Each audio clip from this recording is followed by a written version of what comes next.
Hey feasters, and welcome to episode 192. And if you need food on the table or need to keep those lights on, ask yourself one question. What does it look like if it's simple? That's what I'm going to get into today. Welcome to the Ask Rezzz podcast. I'm Jason, and I'm here to help you get past those bumps in the road, those struggles, those things that hold you back from building an amazing and profitable freelance business each and every single day. If the feast and famine cycle is something you're going through, I would encourage you to take a look at the Stop the Cycle course. Stop the Cycle is where Curtis McHale and myself pull back the curtain on our own sales processes that have led us to build six-figure businesses without 60-hour work weeks. If you haven't already done so, and this is something you have interest in, go to Stop the Cycle. That's rezzz.com/stopthecycle and register now. It is $199 now, but will go up on Black Friday.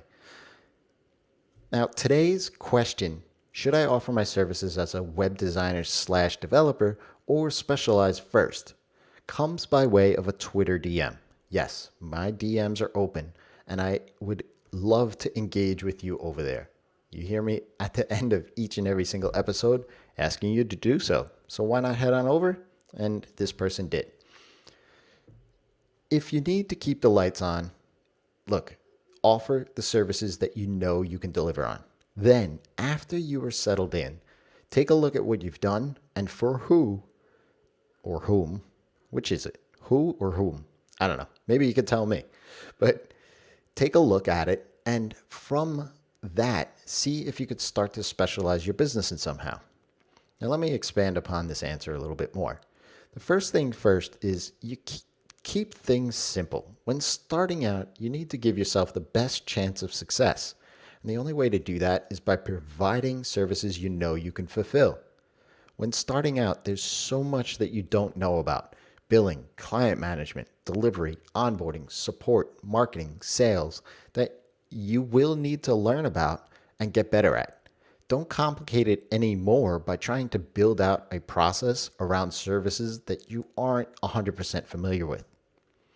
Once you have a few projects under your belt, then reflect back on what you've done and who you've done it for. Are there any similarities? Anything common in the clients that you've had? Anything common in the solution you were providing to those clients? Then on the other side, are there clients and projects that you didn't like and not want to do again?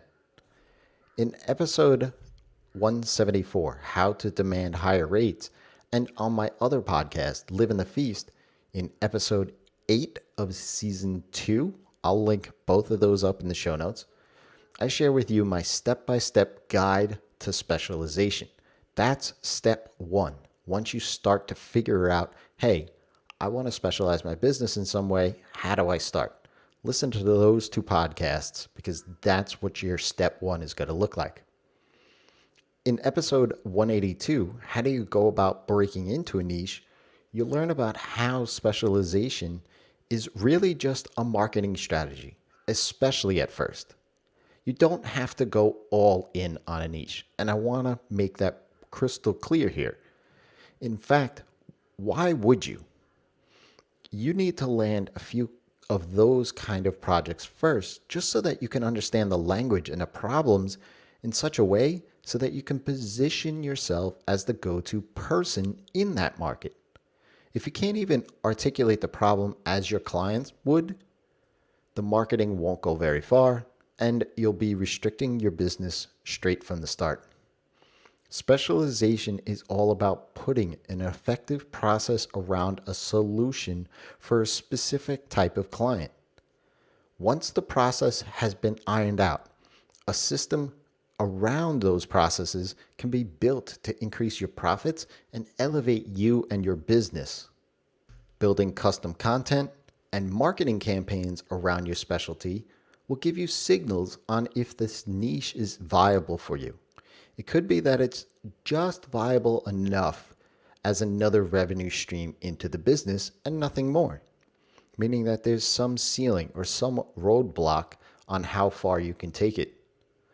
Then in other terms, it could be that it shows you that it's something that you really need to dive all in or stay away completely from. This can't be known when you first start out your business. If you have a question, ask Rezzz. That's me by leaving me a tweet or head on over to rezzz.com and get on my mailing list. In exchange for your email address, I'll send you a course on how to get the best clients. Till next time, it's your time to live in the feast.